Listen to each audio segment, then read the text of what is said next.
बालेश्वर जिला बस्ता block चक्रड़ा cluster स्थित कूलढिया सरकारी प्राथमिक विद्यालय वार्षिक उत्सव आयाम 2025 पूर्वाह्न विद्यालय परिसर में एक भव्य समारोह अनुष्ठित हो जाए। समाज को सबुज सुंदर करने सहित विश्व तापन मुक्त करने वृक्षरोपण भली महान कार्य अनुष्ठित होता। गोटे गछ गोटे जीवन स्लोगान रे समस्ते निजको किछि समय पर हजाई देथिले।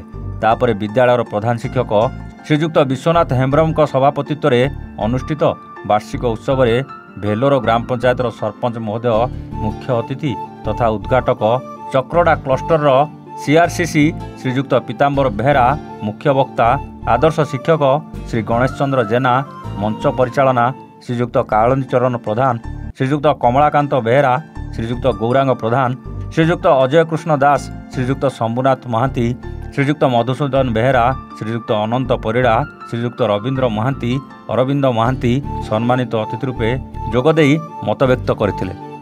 पूर्व अनुष्ठित विभिन्न प्रतियोगितार कृति छात्र छात्री मानकु अतिथि मानक द्वारा पुरस्कृत करा जायतिला। एही कार्यक्रम रे विद्यालयर सहकारी शिक्षक दिलीप कुमार गोचायत अंगनवाड़ी दीदी आशाकर्मी पाचिका सहायिका सक्रिय अंशग्रहण करी सहयोग करथिले। विद्यालयर युव शिक्षक श्रीजुक्त दिलीप कुमार गोचायत धन्यवाद प्रदान करथिले। शेष छात्र छात्री द्वारा प्रस्तुत परी और माँ कहानी आधारित नृत्य तथा सांस्कृतिक कार्यक्रम परिवेश को खूब आकर्षण करथिला। नमस्कार।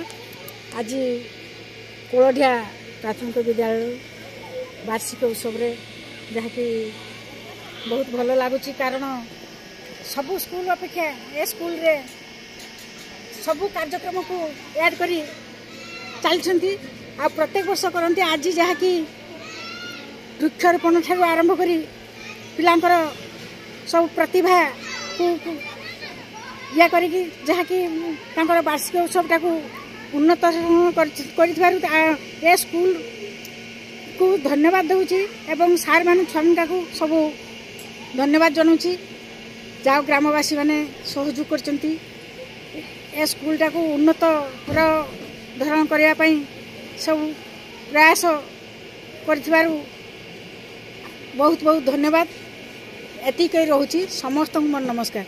बस्तारू सुभाष दास को रिपोर्ट एवान ओडिशा।